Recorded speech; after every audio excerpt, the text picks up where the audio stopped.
मशरकी साहब, मुझे ये बताइएगा, जो अफ़गानिस्तान ने ये ड्रोन्स हमारे ऊपर चलाए और उसके बाद पाकिस्तान एयरफोर्स ने बड़ा कारीगर किस्म का एक्शन किया वहाँ पे, आपके ख्याल में कब तक पाकिस्तान अपने ऑब्जेक्टिव्स अचीव कर लेगा यहाँ पे? देखिए, जो अल्टीमेट ऑब्जेक्टिव है ना, वो मैं समझता हूँ कि अचीव तभी होगा जब अफगानिस्तान की तालिबान रिजीम में चेंज आएगा, जो कि बड़ा पॉसिबल है। उससे पहले पाकिस्तान के लिए बड़ा, मैं समझता हूँ, बड़ा क्लियर है हमारा जो प्लान है पाकिस्तान का, आर्मी का, गवर्नमेंट का, कि किसी भी हालत में कोई भी कंप्रोमाइज या कोई भी मुज़ाकरात के झांसे में नहीं आना, या सीज फायर के जब तक हम मुकम्मल एलिमिनेट ना करें, या एटलीस्ट इंश्योर कर लें कि हमारा जो ड्यूरेंट लाइन की जो 30 किलोमीटर का जो बफर जोन है वो एक तरह से डेवलप हो जाए कि उसके अंदर कोई भी टेररिस्ट एक्टिविटी ना हो सके।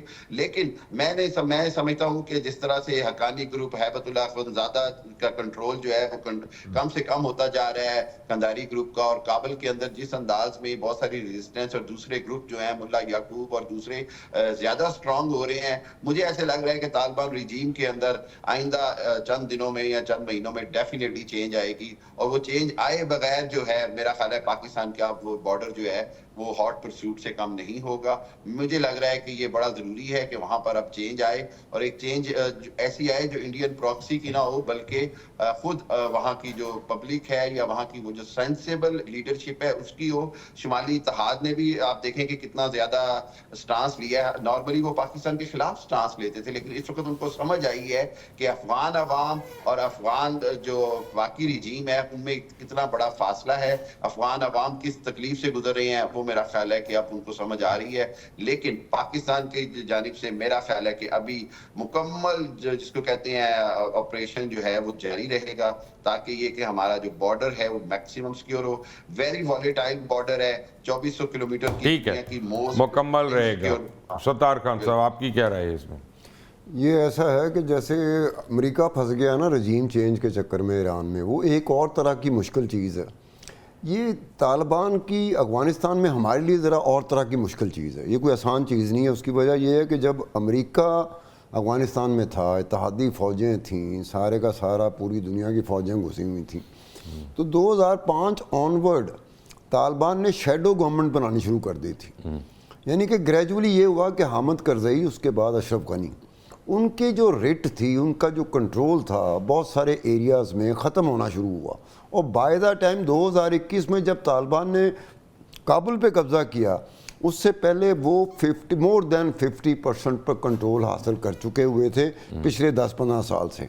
अब ये है कि विद इन दी तालिबान, अब सप्लेंटर ग्रुप तो बहुत सारे होते हैं। उस वक्त हम लोगों ने मेहरबानी इसलिए की थी कि पाकिस्तान मेहरबानी के चक्कर में पड़ता है, लेकिन ख़ुद बाद में अपने गले पड़ जाती है वो मेहरबानी, कि जब 2021 अगस्त में हुआ था तो हमारे यहाँ वो आपके दोस्त नहीं थे जो एक ख़ास पोस्ट पे बैठे हुए थे, उन्होंने जहाज़ पकड़ा, वो चले गए अफ़गानिस्तान। काबुल में गए, कहते दुनिया को बताना चाहता हूँ कि हमारी जीत हुई है। जीत तो हुई थी तालिबान की, आपने अपनी ओनरशिप, मसूद के बेस्ट फ्रेंड थे, मेरे नहीं। अच्छा चलो जिसके भी होंगे, अब जो थे, अब उस वक्त सबसे बड़ा प्रॉब्लम तालिबान को सबसे बड़ा प्रॉब्लम प्रॉक्सी वॉर से था।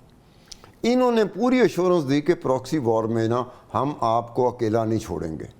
अब ये देख लें कि अब ये खुद आके इनको उनके सामने जाना पड़ा है। और तालिबान का ये है कि वो हुकूमत करने के लिए पैदा नहीं हुए, वो जंग करने के लिए पैदा हुए। जंग भला कौन सी? वो जंग नहीं जो ईरान, इजराइल और अमेरिका के साथ लड़ रहा है, ये और तरह की जंग है। ये आपके घर में घुस जाएंगे, आपको पता ही नहीं चलेगा, मेरे घर में घुस जाएगा, मुझे पता ही नहीं चलेगा। तो इस तरह की चीज़ से हम लोग इस वक्त नंबर आजमाएं। ब्रिगेडियर मसूद खान, क्या हाल है हमारे लिए? ये देखें, ये ऑपरेशन कंटिन्यू रहेगा और जितना लंबा हो सकता होगा। और रिसेंटली देखें, कतर को तालिबान ने अप्रोच किया, दे रिफ्यूज, तुर्किया को अप्रोच किया, दे रिफ्यूज।